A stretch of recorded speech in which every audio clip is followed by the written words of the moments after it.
Hello there and welcome to the second episode of this autumn's, I think it's the fourth edition of Talking with the Center of the Universe. Yay. Yeah, and tonight I have a very special guy. Hey! Mr. Ost. Yes. Or Tore. Yes. Or Cheesy. Or Cheesy. Mr. Cheesy, welcome to the show. Thank you. It's been, you've been one of the guys I've wanted to ask from the very start, but it didn't happen until now. So I'm really happy. I'm really happy to be here again. It's honored to be here. Yeah. And I haven't seen you in a long while, so it's good to see you too. No, we just talk on the chat. But now it's no chat. Now it's the real deal. It's the real deal. Yeah, with the real cheese on the green screen. Yes. and everything. Yeah. So how are you? I'm super fine. I cannot complain about the thing. Getting older, but feeling very. Happy and lucky to be alive, and lucky to play music, and lucky to know you, and lucky to be here. Yeah, that's good. Yeah. Tonight we are going to have like a deep dive into the discography and into the Ost and the deep past of the Ost, because you weren't always this happy. I was always happy, but I was just in the wrong band. Yeah, you were in the wrong band. But we are going to go straight back to the 90s and to the wrong band. Yeah. And Christopher on the AV. I'm just busy sharing in the Unts group. Yeah, you're busy sharing too, so we should keep the talk going a little bit while you're like sharing. He's like he's doubling as a social media manager. That's perfect. Yeah, that's perfect. Publicer. Yeah, now it's published. Because are you ready for this little quick change? Yes. Yeah. How did it go from this?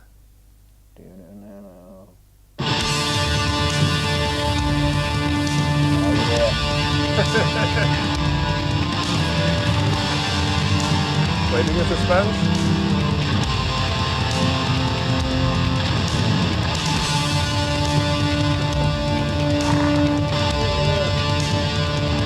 We are standing naked on the road. Really? Yeah. Yeah, there you see. There is one guy coming. I think that was Kjex. To this. Wow, it's great.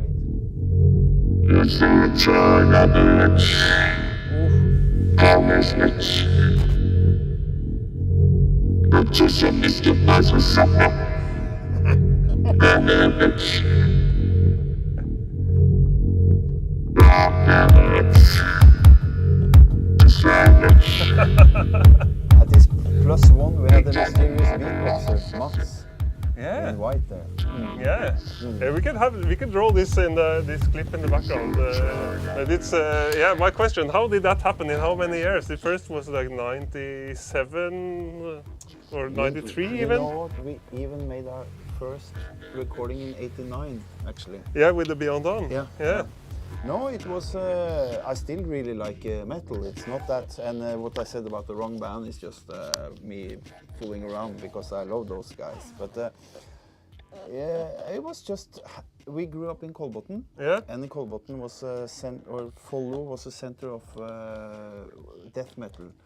Yeah. It was, Mayhem is from there. And black metal or death metal? We're talking about black metal or death metal or both. But when we started, it was death metal. Yeah, definitely. Yeah. Black metal hadn't happened yet. So it was even earlier, like the 80s even. Yeah. By the end of the 80s, we started the band. And then my friend Tore Jazztobakk, he was in the class of the bass player of Darkthrone, the first bass player. He plays on their first album, Soulside Journey. And he was a very good friend of him. And Darkthrone, they had a record contract in England. It was big, and we were, 15 years old or something. So they were the big heroes. And you know what, we started out playing covers of Raga Rockers. Yeah. Oh, sorry. Yeah, that was about Petter. Yeah. That was about them having a record deal. Okay. Yeah. Yeah. Go on. Yeah. Yeah. Yeah. They started playing covers of Raga Rockers, and yeah, then and then evolved to punk, and then evolved to metal, to death metal. And I guess a lot of our inspiration came from Dark Throne and impulses from them. Yeah. And you also the thing that you saw it was possible to do things. Yeah. You know, they were making things happen. Yeah. So it was very inspirational. And we were very young, and Kolbotn was our whole world. Yeah. So I would say my influences from the music world outside was not that big at the moment. So it was like that was the cool underground music you could play, or we like to play. And it was, you know, that was, we were not the guys playing pop songs, we were playing underground music. Yeah. And I will also say that at the time, in the early 90s, death metal was a very free music form, where a lot of records came out, they all sound different. They had their own take on the genre, and it was very free what you can do about structure of songs. It was no rules how the song were gonna go, like the arrangement or the riffs or what you did. So it was very free form to operate in. And I also remember it was a lot of music interested people at the time that also liked death metal, because it was a new, you know, people into underground music. They also like had a soft spot for death metal because it was a free form of new music, you know. And which year are we talking about now? Like this was when we made our first demo, at least when we recorded our first demo in a barnehage, kindergarten, where Petter's mother used to work. That's so not metal. Yeah, it's so unmetal. Unmetal. Yes. And we recorded on a, you know, four-track portable studio on cassette. Yeah. And that was, I think that was, we made the recording in 89, and then the demo came out in 90, I think. Ah, yeah, so it's so early. I was 9 years old then. Yeah. It's like I didn't even have an Amiga 500 no. at that point. Yeah, but what happened? My question: how did it go from like Beyond Dawn and like just like 10 years maybe? Yeah. It's like full on house and techno. How did that shift go? It was, you know, we were just very interested in music, all types of music, and underground types of music, and then, you know, also a lot of the death metal labels, they also released electronic artists, you know, maybe, but the more darker stuff. So like Peaceville, one of the biggest labels that had Dark Throne, etc. They had different kind of art rock and electronic bands. Like Kong from Belgium was one, mixing like sampler things and, you know, playing instrumental music, almost like an early version of post-rock, only a bit darker. And they had also post-punk almost. Yeah. So it was it was not unknown to us, these things, and also we liked a lot of dark music. And then in that sense, you had Cabaret Voltaire, you had what can I say? What other? Yes, you had Skinny Puppy, Front 242, a lot of the EBM stuff that also was, you know, kosher if you were doing death metal, because it was dark music.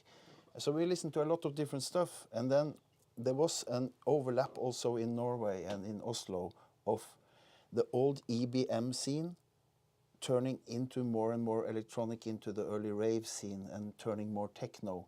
So it was like things in our, you know, around us. We are still talking about the 90s, right? Yeah, definitely. Yeah. Early 90s. Yeah. So we were listening to a lot of these things, and this led us, you know, and of course C.O.U. was a major favorite, still is.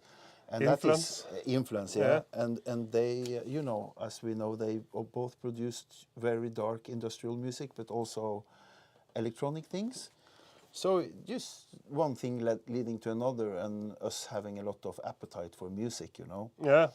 And also another thing that was very important for me, at least, was the Voices of Wonder shop that is not far from here in Olav Ryes Plass. It was a fantastic music shop that was just having a lot of different types of music. They had a fantastic guy working there is a friend of mine. He's called Christian Nedregård, that I first met there. And he has the best music taste I've ever known, and still has. So each time I meet him, I ask him, what do you listen to now? Do you have any good tips? Because he is, you know, he has the best taste ever. And I was like having an early, like I was starting to, you know, wanting to hear more interesting electronic things. I went to that store and asked him, hey, could you recommend me some things? And then he pulled out, you know, Ost Kjex, FX Twin, Ninja Tune catalog, a lot of the things that was happening in the early 90s. And it was, and of course, music, Mike Paradina's things, all those early albums he showed to me. And also Maurizio, one of my all-time favorite duos. All these things he showed to me, and he was really showing me the way, or showing me good music. So that was a major. So it's his fault actually that you did like you shifted into electronic music but he really showed me the right path, or all the good music. Yeah. You know, it really got me going into that. And I have to say, we also had like a guitarist and vocalist in Beyond Dawn. He went to folkehøyskole, and there he had a friend in the folkehøyskole called Kato, and he's known now as Kato Kanari, like a producer. I know. Yeah, the guy living in Japan taking all these photos. Yes. Yeah, a shout out to... And he invited us to a vorspiel in his apartment, and that was I can really remember that experience, because he played the FX Twin, and he put on like the first song of the album I Care Because You Do. I think it was maybe 95 or something like that, and that was I never heard anything like it, and that was a major turning point for me, hearing that music for the first time. And you know, it just clicked. It was like, I have to it just clicked. Yeah. I had to go into that world. It was no way back. I know that track. It's great. Oh, it's fantastic. Yeah. So so that's maybe a short. Yeah, but the interesting thing is that from this dark, you go from this dark black metal and into this more humoristic and light stuff of Ost Kjex. It seems like it's a long journey. Yeah, but it's a huge shift. If you listen to the atmosphere, the dark atmosphere of some of the early electronic music, I would say it's not that far off. Remember, also we listened a lot to Cabaret Voltaire and to, you know, this experimental. Yeah, but it's still dark in the like the atmosphere of the music is still dark. Yeah. It's like I'm getting really thirsty now after this this long talk. So I hope someone can bring some drinks. And I feel like into the more like what do you call it, PLUR of the house and techno, like peace, love, unity, and respect, and the gay scene and everything. It seems really far away. Yes, and so it's a huge shift, I think. Yes, it was. It didn't feel so drastic for me, but still, also when I discovered this music, came into Oslo, moved to Oslo after I was getting older, I got more and more into the scene, and all this. You know, first I started up maybe with the more experimental warp kind of stuff, you know, and Planet Mu kind of stuff. And then through shopping records, through meeting people, I got introduced to house music, and then maybe at start the more darker or moody side of of house music, and then, you know, I suddenly like got my eyes opened more and more to. You know, the whole thing, and then disco came in, and then all of a sudden I was, you know, transformed. But I was, there's what's happening? No, there's some what's happening? Refreshments coming for Tore. Oi. Flying refreshments. Flying refreshments. How is this happening? Oh, it's magic. It's like magic. This is for Tore actually, but I'm also thirsty. I got the Julebrus. It's like ghosts in the studio. I think you got the Julebrus. I also want the Julebrus. When can this mysterious spirit, or like Jenny, bring me Julebrus too? I will be really Spøkelsesgladden. I really like hope to get the Julebrus now. I really crave Julebrus. Oh, it's flying in. Oh, it's flying in. Ah! Oh, thank you. Well, it's that's not happening. Nine. We should have it. Wow, it's Yeah, we magic. should have a lul maybe. Yeah. It's some mysterious things, but Flying. yeah, maybe we should. Yeah, stuff is flying around. We're having a good time in What's the flying stream. on there now? What's coming in? It's some glasses coming in. Oh, there's some glasses coming in. Yeah, there is. But yeah, cheers. Cheers! Thank Cheers you. for the. Thank you, Mr. Mysterious. Yeah, Mr. Mystery. Yeah, It's, the thing. it was good to have Julebrus. Yeah. And Merry Yeah. Christmas. we have like yeah, it's I'm almost losing my track. Yeah, it's okay. Yeah, because you were one of the first guy to ever throw me on the stage, like in the early 2000s. Yes. And remember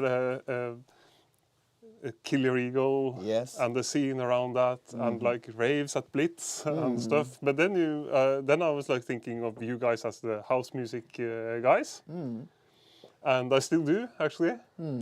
But it's how the first thing that struck me, you also played like at before it was Basibar, it was Café Ska, and you were playing at like one of the earliest Metronomicon parties at Ost Kjex. Yes. But how did you get the idea for the Ost Kjex? Actually, as you say, we came from this dark thing, and we just want to make. Me and Petter had an urge to make, just happy, carefree,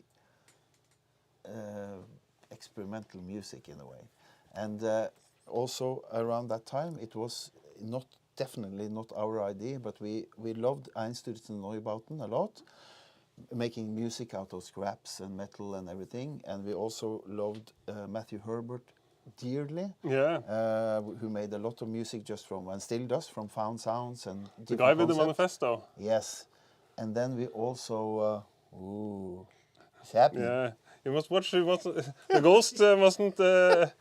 You mustn't step on the green screen.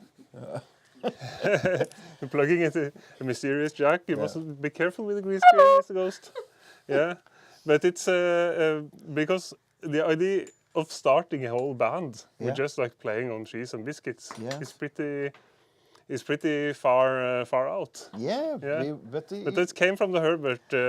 Definitely, and also if you remember Matmos, they are still going. And, they had this fantastic album called "A Chance to Cut Is a Chance to Cure," where they this horrible album. Yeah, made out of sounds from plastic surgery. Yeah, and all these kind of things that you could make sounds or music out of everything. Was really inspiring to us. And then we found the name Ost Kjex and said, okay, just to make the music out of Ost Kjex, and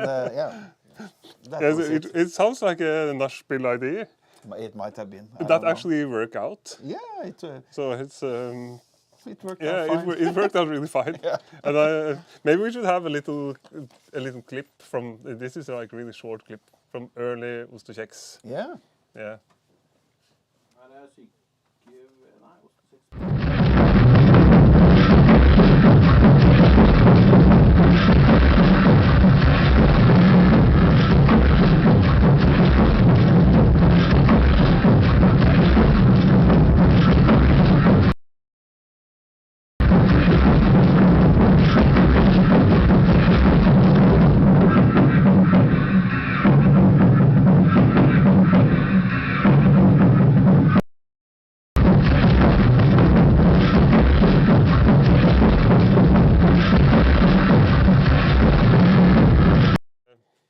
Yeah, I think it was some weird stuff with the file. It was, but the sound was it was chopped up a little bit, but it sounded like pretty crazy. And I must say also this we definitely sounded a bit fuzzy, but I think also it was like distorting into the camera. Yeah, the input, so it sounds like filmed on a mobile, but now it was also chopped up, which it wasn't when I prepared the stream, but it was now. Yeah. But it's it doesn't give the rights to how the music sounded, because it was a really good and intense sound of just this live sampling thing. Yeah. But we're just live sampling. What we did, our first album is completely made out of the sounds of just samples of cheese and biscuits. But when we played, but of course manipulated. Yeah. But when, there are two other sounds on that album. And it's one track with a harmonica in there, and then there is my singing. I think is the two like regular things. Yeah. And other than that, it's just samples of cheese and biscuits. But we had these sessions where we recorded things, and then before we started to make songs, we had like recording sessions with buying a lot of cheese and biscuits, also using the packs and everything, and recording. And then we spent a lot of time to manipulate the sounds in the sampler and with effects and stuff. And then we start to make music with this as a basis. And when we played live, of course, it was some pre-programmed things. In the live set, you had like different patterns, for example, MIDI patterns, and then you sampled a bit stuff, and then you put it into I think it was Ableton actually, and then you could have the sound play the MIDI pattern you already had prepared, and also with maybe a kick from big cheese or something underneath. I don't know. Yeah, I remember. But this is almost like 20 years ago. I remember I asked you, "How do you do the kick drum?" Yeah, it was Edamer, you know. Like, Edamer. Yeah. On S04 Yeah, or something. Yeah. It was just like, yeah. It's so ridiculous. Yeah. And it sounded really good, but you did like some of these kicks also on stage. I remember, let's start the beat with the Edamer. Absolutely. And it worked really well. This clip is. I wish there were more clips from that era. I think we only have like 3 clips, which the ones I sent you, and what we saw now is maybe the most that works the best. But I haven't seen anything else. No. Maybe if you have a DV cam and you've been around in the 2000s, if people watching this, if you find clips of Ost Kjex from the early days, you should really hit us up. Yeah. I don't have a question, but I have a hello. Now? Yeah, now in the UK. Yes. I just have to fix the green screen a little bit, Man. because the ghost was ruining it a little bit. Yeah, Justin, hello there. I wish if you ever come to Oslo again, you are easily sitting in this chair. Easily have a round of questions. He says hello. Yeah. Hello. I do have a hello. Yeah. Maybe there will be more questions. Yeah. We shouldn't start talking about now the band, but it's maybe my favorite band from the UK. Yeah. This is I wish they would come around here. We have to. Actually, you answered already a little bit about, but you also released as Oslo Atletico. Yes. But what is the difference between Ost Kjex and Oslo Atletico? Yeah, our first electronic project was Oslo Atletico, actually. And it was more like a mix of post-punk and electronic music. So I was singing with a regular voice and stuff, but it was also had a lot of humor in it. But you're the same guys, right? You're the same guys in both. Yeah, definitely. So it's that's confused me a lot, actually. It was the same guys. It's you and Petter, and it's Ost and the Kjex, but it's Oslo Atletico or it's Ost Kjex, but the music is a little different. Yeah, the music was different. And then, it was there was this label starting up, and they asked us if and all the artists on the label, it was supposed to be like a what's it called, make-believe music planet, and all the artists were inhabitants of this music planet, and the record label was called Planet Noise, and they asked us if we want to join that label, also together with our friends Truls and Robin and different, and then all the artists releasing there had to make up new names, and then we thought, okay, we have to find something silly And then we thought, okay, Ost Kjex, yes, perfect. Yeah, so 'Cause Oslo Atletico was even before. yeah, even Uh-huh, before. And yeah. then we thought maybe So let's that's, just do something silly, and then we found the name, and then, you know, one thing led to another. Yeah. Yeah, that's interesting. And then what really picked up among the audience was Ost Kjex, but it was just intended as a side project. But we really felt that that was what got most attention, so we just went with that. That's the thing I can relate to. That the side quest is becoming the main quest. Yes, yes. You have like this side idea. I was just supposed to do this because of it's fun, and then that's the main thing that you do. So that's yeah. We have to get rolling because there is. We don't have to get rolling, but it's.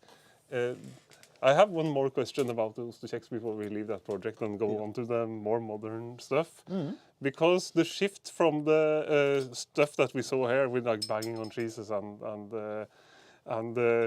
just playing on these sounds until the Ost Kjex we know now. Yeah. That's also a dramatic shift. Yeah. What happened and when?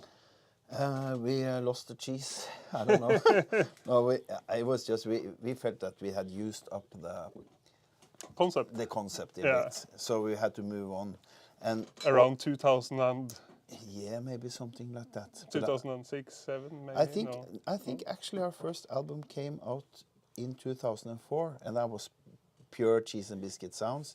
And then after that, slowly we moved away. I think I don't know when we started making something different, but we also went from more experimental electronic to get more and more involved in the house scene.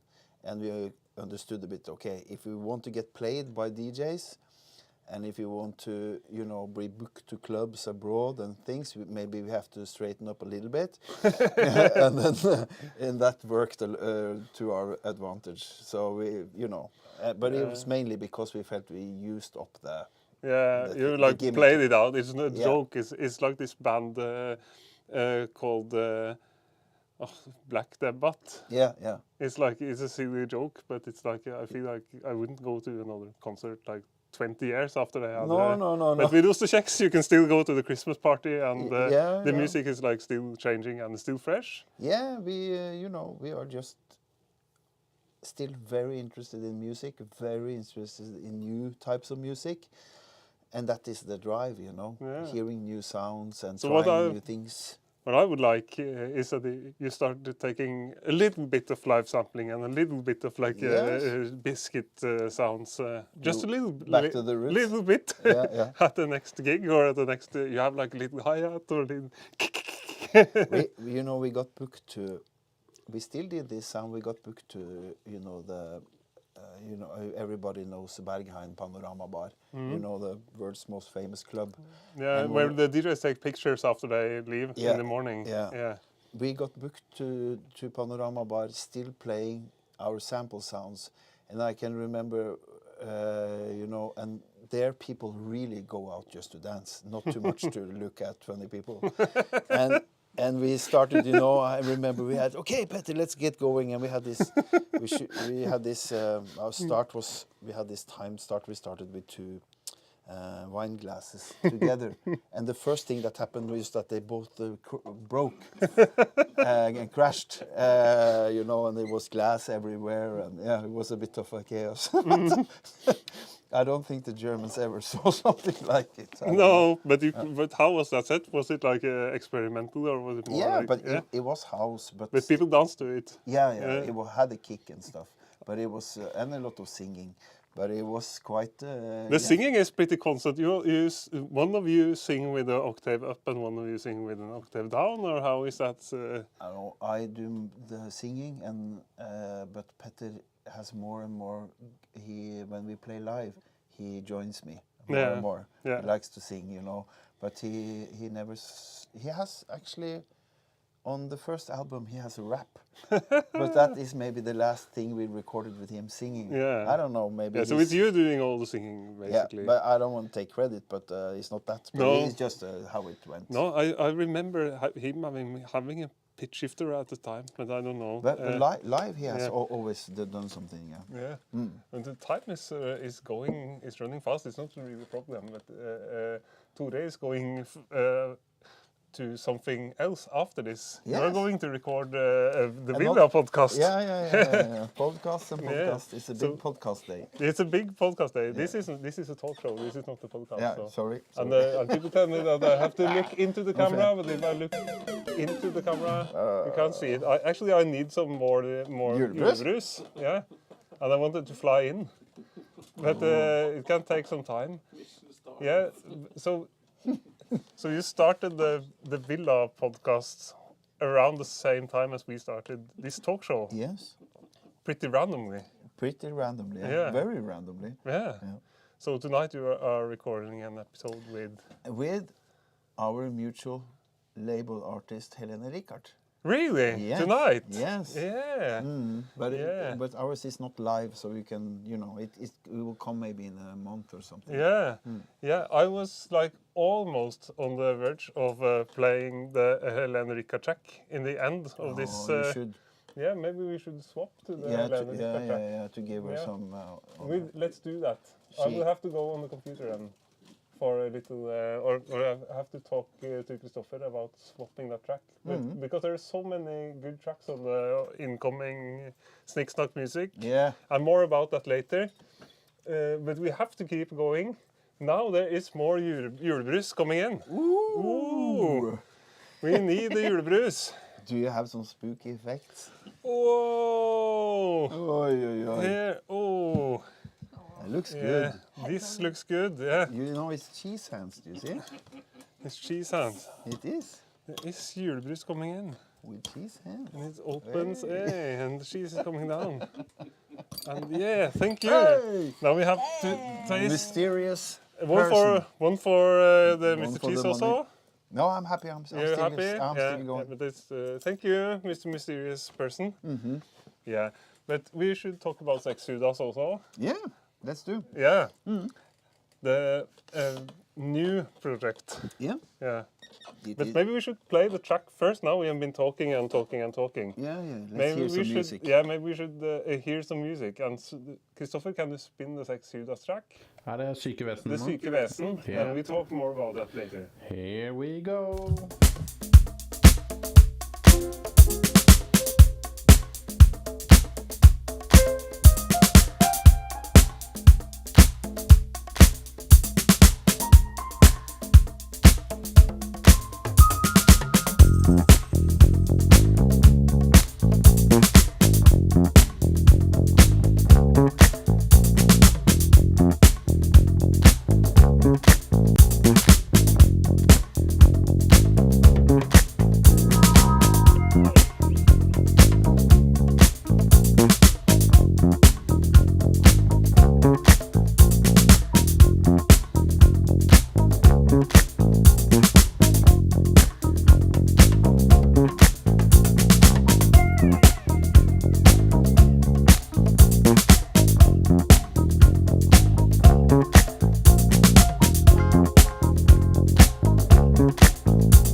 Back to cheese. Back to cheese, yeah. One of my favorite tracks ever. Det syke vesen som Thank you. skjuler seg i mennesket. Nei, det syke vesen som... Det syke vesen som skjuler seg i bunnen av mennesket. I bunnen av mennesket. Ja. I used a long time to hearing that the lyrics was like really Norwegian in the the syke vesen. I was like, what are they singing? Yeah. But this is like 2015. 15. Yeah. At the very, very peak of the Oslo disco movement, I would say. Yeah. Like you had 2012, you had Todd Terje, Inspector Norse. That was like refused from playing at the, or it was played maybe, it wasn't listed in the NRK P3 because it was like what do you call it, Kristoffer? Strandmusikk? Yeah, there was something. Strandbar? They had to come with like an official statement, and because there were so many people complaining, like, why are you not playing and listing this song? It's like the big song of the times. And then they were like, oh, no, this is just like background music or party music or chill out music or something. It's like this is not. It was like music that you heard on the strandbar. Yeah. And then I think like it's beach like bar music. Yeah, what's the problem? That's the best place to hear music. What's the problem with that? And then I think maybe Todd Terje made a track called Strandbar later. I think so. I think maybe he did. Yeah. Yeah, as like a revenge. But this is, I would say Peter is in the losing end of this. Inspector Norse is standing like a hardcore dance classic, Yeah, it's all over the world. Yeah, all over the world. But it's a peak of the Oslo disco, I think, these years. It's the golden age of the like the 2010s, I would say, from like when with this like Lindström and Diskoke, Todd Terje, and then you have like these people that are like starting real bands joining the movement, like Sex Judas. Yes. Is that correct? Maybe it's. I think of it as an Oslo disco sound. Is that correct? Definitely. Or you have another? Sex Judas would never exist as it is today without the Oslo disco sound. That is for sure, because that is, all the people that involved in that scene really showed me so much good music from the disco era and these kind of things. And mostly, I would say Paul Strangefruit was a major, like a door opener for me, and can still be showing me good music, And the whole club scene has softened me up and made me more open to any kinds of music. And definitely disco was a big part of that. So hats off. I would never make the music I do today without them. Showing what's possible, and all these things, and also mainly showing all this wonderful music. Yeah. But the Sex Judas project is, I look on it almost as a funk or soul or disco band that is like trying to play the music you will hear at the club, but on the stage. Yes, it can be. Yeah. Can be. Is that right? Yes, to some extent, definitely. Yeah. It is. We want to play live dance music. Yeah. But our ambitions is also bigger, that we sometimes want to make pure listening music at home or introspective music. So it is. I see it as a band mainly, just open to many things. But our core is disco, post-punk, and Afro things because of Siddiqui. Yeah. But we are also making now, working on it's called Sex Judas featuring Ricky. Yeah. And now I'm working on like the solo debut of Ricky. But who is Ricky? It's a mysterious guy.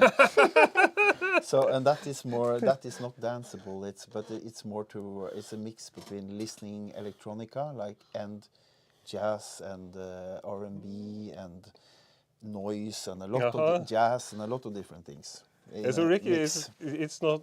I would thought that you are Sex Judas and someone else in the band is Ricky, but it's not that easy. It's not that easy. Nobody knows who Sex Judas is, and nobody knows who Ricky is. But it's a good.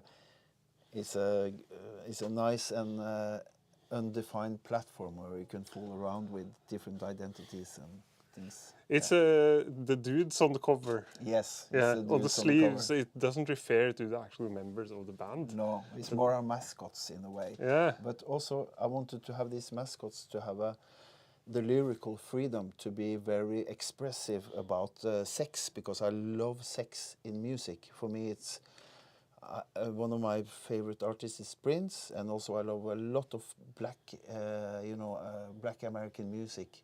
And I love the way that they discuss very freely, like the battle of the sexes. And for me, it's a freedom for me to write about these things in lyrics, because I think Norwegian music can be so stiff and uptight, and I want it to be juicy, dangerous. I want it to be erotic, all these kind of things that is maybe not so common in Norwegian music to be explicitly like this. And to do it, I have these alter egos so I doesn't look like a freak. But my mascots or alter egos look like You do look like a freak when you perform in this band on stage, but it's not a bad thing. No. It's absolutely not a bad. I would say it's one of my favorite live bands. Yeah, thank you. And you're like taking the heritage after the Prince and the more funk and the more like sensual. Yes, that's. You're putting like this sensual music, I would call it, in and mix it with something that is also like a little arty, so it doesn't just get like tacky. That is the thing. Yeah. It's very human, I think, and I want it to be human in all aspects of humanity, not just like clever or not just like horny, but like we are normal people. Yeah. Sometimes you're horny, sometimes you're smart, sometimes you're sad, sometimes you are exaggerated, sometimes you are happy, I wanted to reflect all these emotions, and not like a tender Norwegian writing like between the lines. I wanted to be explicit, but not stupid, but more like honest. Yeah, yeah. I was having a really good time seeing Linn Nystanes, the singer, that I mostly know as a noise artist and sound technician, being like a disco diva on stage. Yes, she's fantastic. Linn is just amazing. Yeah, Linn is amazing. Oh, and and like having like this disco and like really acting out on stage. It's pretty hilarious, but also worked really well. I think so, too. Yeah. My thinking has always been that you have to, if you want, you have to show the audience and engage with them and show them the energy you want to, project in your music. I love these physical things. I love seeing a band that plays like they really mean it. It doesn't have to be like all the time, of course. Some kind of music, is fine with the laptop and you sit quietly behind. But I really also love these very physical bands, like Butthole Surfers, or like also seeing like a great funk band playing live, people dancing on stage. You get engaged by watching that, you want to join, you want to feel happy, you want to live, you want to, Yeah, yeah, but I think even the club music can be stiff in this country. Definitely. And the techno can be like really stiff. Really stiff, yeah. Yeah. Me too. So it's so it's a good idea. Hey, that's a snail. You see the snail? You can see the snail. Yeah. So actually, Christopher is in front of the what's going on. Yeah, I love that snail. And there is a reason why we have Snail. Tore, just as me, he really lives and breathes for music that is slower than the music that all the other DJs play. Yes. We're talking about having a speed limit of maybe 105. Yes, yes, definitely. The snail is moving very, very slowly. And you call it Snail House? I don't know what I call it. Snail House? The snail is just a symbol of that it's slow, And I found this picture and I thought it was so nice because it's so a lot of colors in it, and it's also a bit psychedelic with the. If you see the knife and the women with the like the nail thing, nail polish, and it's just so strange, that picture. I was just searching for pictures of snails, and this one came out, and it became my picture for the events I do playing that type of house. But I have to say, this is not me inventing anything. It's a it's a own thing in club music. There's a lot of DJs playing this style, but it's not big, you know. It's not commercial, but there's a lot of DJs that has explored this before me, and I would like to emphasize one fantastic DJ that I recommend everybody to listen to the DJ sets, called Vladimir Ivkovic from. Where is he from? Is it? He's a dude with a long beard. Yeah, with a long beard. Yeah, he's a great DJ. He's absolutely. fantastic DJ. Yeah. And also our very own Charlotte Bendix that has been here. She's been championing this playing style for many years. Yeah. And I think a lot of it came from, you know, the famous underground bar in Düsseldorf called Salon des Amateurs. It was like a bar started up by art students in Düsseldorf from the art academy. And they wanted a free space where DJs could really experiment. And from this bar, Vladimir Ivkovic had his career started there, or from what I know. And another great DJ called Lena Wilkins, I think you say her name, Wilkins. Yeah, the German. Yeah, and also Charlotte played there, and a lot of others, of course. But this bar was really influential for this style. And also, when you but it's not called Snail House, right? No. But what do you call it? We should. Snail House is good for me. But what down tempo is it's not the rate. I just say slow house. Slow house. Yeah, but it's like because I've also been like in this tempo for a while. Yeah. And like playing like 20 BPM below everyone else, but it has a different. Prefix. It's not. It doesn't have too much to do with house. Maybe sometimes there are tracks like I actually played back to back with Charlotte, but then she went up in the BPM, and because I was looking forward to that, but it went really well. It's because of the folk music. Also has like shares the tempo, like Norwegian traditional music. It's often like the howling and the gangar, Yeah. and the Arabic music. Some of it, like Arabic pop, even has like this 100 BPM. Yeah. But I've listened to all these DJs, and it should have a name actually. Slow House. Slow House. Yeah, Slow House. No, but it's there is some, and I have to also say that I really don't just play house music those nights. As you say, there's so much good music around that tempo that locks into it, you know, like from electronic music made in Africa, or old disco tunes that are that tempo, or, you know, old synth music and EBM stuff, and you have this, you know, even their own style from the Belgian music. Now I just can't. Yeah, I know. You know? Do you know it? I just can't. Wait,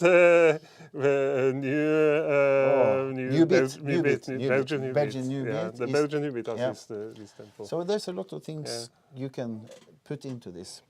People are like calling it the Bermuda tempo. My friend the DJ is calling it like the Bermuda tempo because you can't go up and you can't go down. You can't mix it. The other DJ, you're like, if you play like back to back with another DJ and you keep like a steady like 95 or 100 BPM, he or she can't do like 200 BPM, or they can't do 50. So there's like no way out. Yeah. You're stuck in the like Bermuda house triangle. Maybe that's a good name for it. Bermuda house. Bermuda house. It has nothing to do with the actual Bermuda triangle, but it's like you're like stuck in that 100 BPM forever. It's like Ole Abstract have been making fun of me for playing this. This like 100 BPM stuff that is like it's super slow. And now after I've been starting with folk music, I even go like 94. Perfect. Like howling. Yes. super slow beats. That's great. Yeah. So if you have the chance to go out on a Thursday every month, you should go to Harvark, Café Harvark, to hear Snail House with Mr. Ost. Yeah. It's really great. DJ Ost spiller treig house. Spiller treig house. Yeah. It's true. It's great. Yeah. Yeah. We should continue with a jingle that I ask everyone.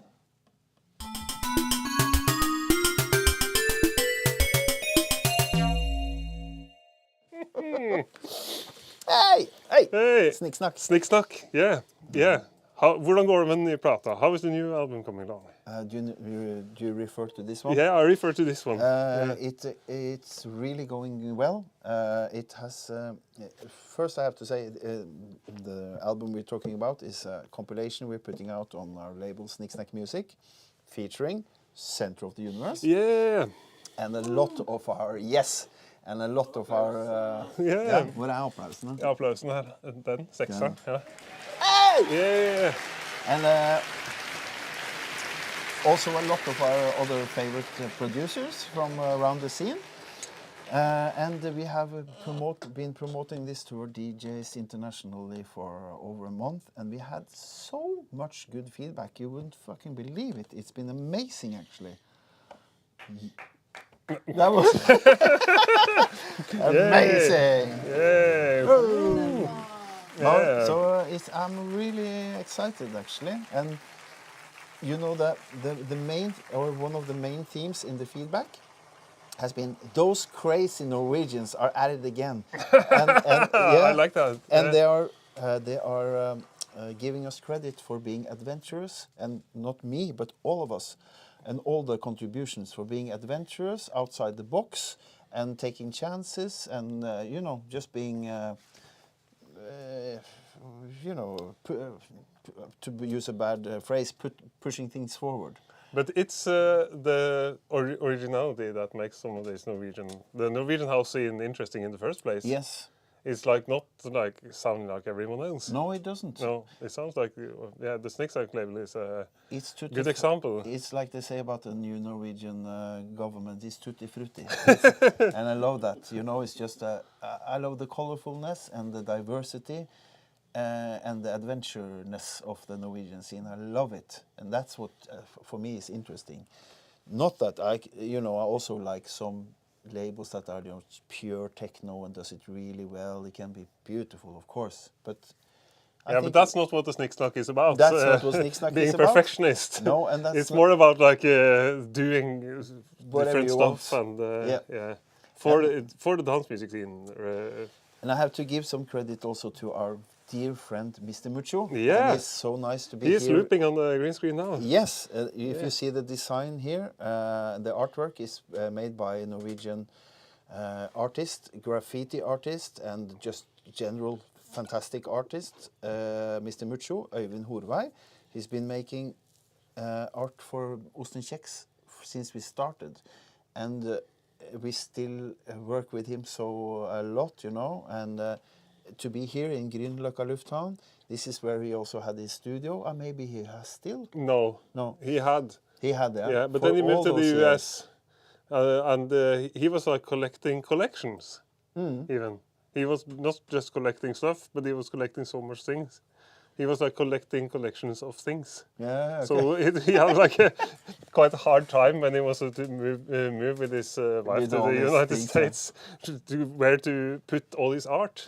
So I think there are some Mr. Mucho around on the walls here still.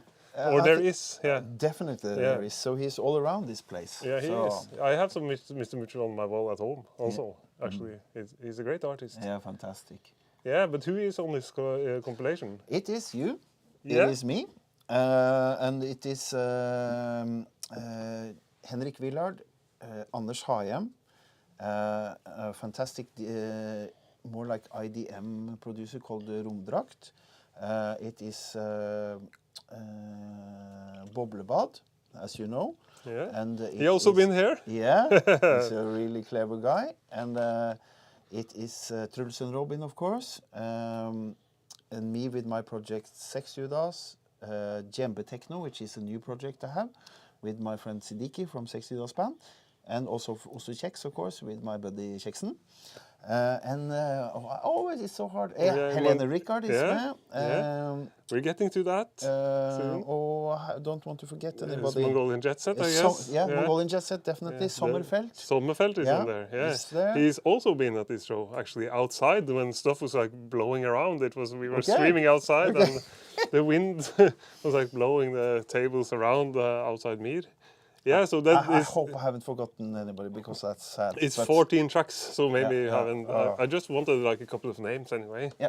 But I've heard a whole compilation, but it's out It's coming this Friday. This Friday? 31st of October. This Friday it's not this Friday. It's 31st of October. It's the No. What am I 17th? The 17th of October. Yeah. This Friday. This Friday, tomorrow actually. Sorry. Yeah. Tomorrow. Seriously.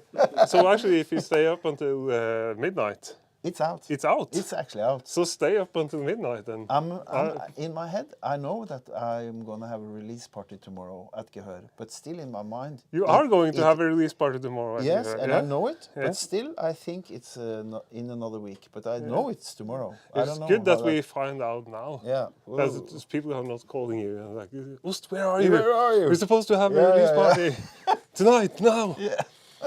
Yeah, but what I should give you a tip then of what modern artists do now on social media. What do they do? They have like a selfie or a post, Yeah. and they say, if you stay up until 12 o'clock, the album is out on midnight. Okay. Is that what they do? Yeah, they do that because then they Okay. don't have to wake up and take the kids to school and then post to social media. Then Clever. people wake up and the algorithm has already found that there is like a selfie on the social media. Wow, Wow. mind blown. Ja, det var. Thank you. Yeah, so after you had this like marathon of a day with like recording podcasts with different people, you should have a like selfie and say like, Yes. this album is so great. I will definitely do Or that. maybe some mature art. And then it's gonna explode. And then, the whole Kardashian family will show up at my place. And it's just Yeah, take off. C.O.U will get to, Yes. to your house. So. Yes. Yeah. Let's go. But maybe we should spin Helene Rickhard then. Yes. And then we hype the release party after. Because now we've been like, I feel like we've been online almost for an hour. That's not bad. Maybe, is there any more questions? There's no questions.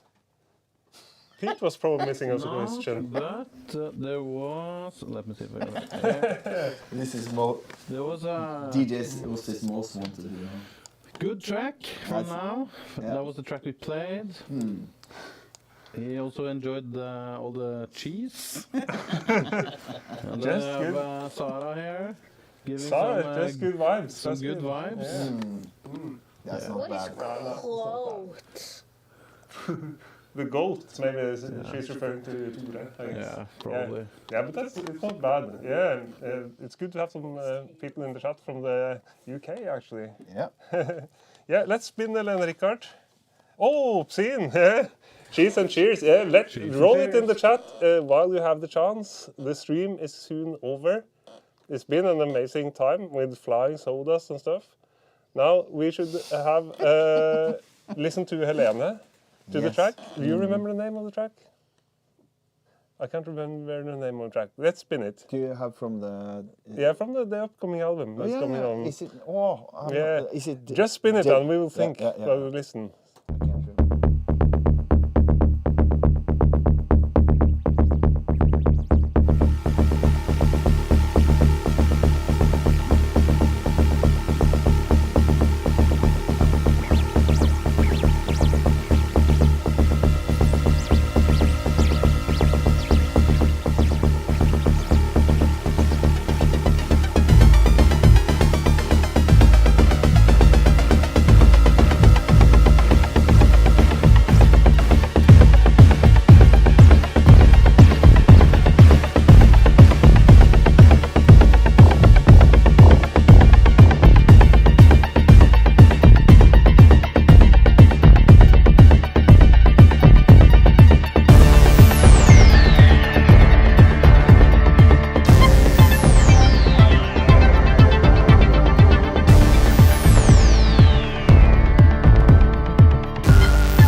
that was Helene. Yeah. Yes. Yes, a like force of nature. one of Norway's most underrated producers. Yes, And DJs. And she's But maybe not underrated DJ, because she's like well known as a DJ, but Yes. like underrated producer also. Yeah, but now she's coming with 2 albums on our labels. This coming year, in a year's time. Yeah. And they're both. This is a single from the first album that's coming. It's called Unpredictable Express, and it's out 14th of November. Yeah. So already. Yeah. And then there's more ambient one coming. There's more like a bit more down tempo tunes on the second one, and a bit more songwriting and stuff, but still in a very psychedelic Helene Rickhard way. Yeah. It's perfect. Yeah, it's really nice. She's like just this track. amazing. Yeah, really a genius of DJing, Yes. but also makes really good music. Yeah. Also been releasing like 20 years ago on Metronomicon compilations. That for like every single compilation there was like a Helene Rickhard track, and so that's how I discovered her. Really? Yeah, definitely. That's nice. Yeah. Through Metronomicon. The cheese is stopping and starting. Hey! Yeah, maybe we have to stop the cheese, even if it's been Freeze cheese. That was Cheese good. freeze. even if it's been a really Cheese freeze. cheese freeze. That was nice. Cheese race, yeah. Cheese race, yeah. No, it's been a hectic hour. It's always a hectic hour for me. Yeah. But with a lot of new info on the table Yeah. about all your projects. So, yeah. And there's some mysterious activity in the studio. There is a ghost here, definitely. There is a ghost here, and the ghost is telling you to like and subscribe if you see this. Yeah, like and subscribe to the channel. The ghost really like to have more subscribers. And oh, the ghost is taking my hat. Okay. It's And like that. but who is this ghost anyway? I don't know. No, it's, It's the house ghost. the house ghost maybe. The snail house ghost. The So it's, house I'm ghost. wondering. Hey! Do you have a head? Yeah, well played, Stockholm 55. And thank you for coming, Tore. Thank you, ghost. And Where is the rest of the body of the ghost? Hey, it's just a flying head. I am just a flying head. Yeah. yes, maybe we should also say that the next stream is. I have it here. The next stream. Ooh, I'm so. I'll have to look it up. That the next stream is pretty soon. It's the 7th of November. Then we have Vidar from Beat Service in Tromsø Yes. coming down the 7th November. He's great. Yeah. Yeah, he's a great guy that I also have a lot of questions for. So thanks for watching, and thanks to the Ost for Thank coming you out. for having me, my friend. It was lovely. Yes. So nice to see you again. Yeah. And the ghost and everything. Okay. Bye. Bye. Bye bye.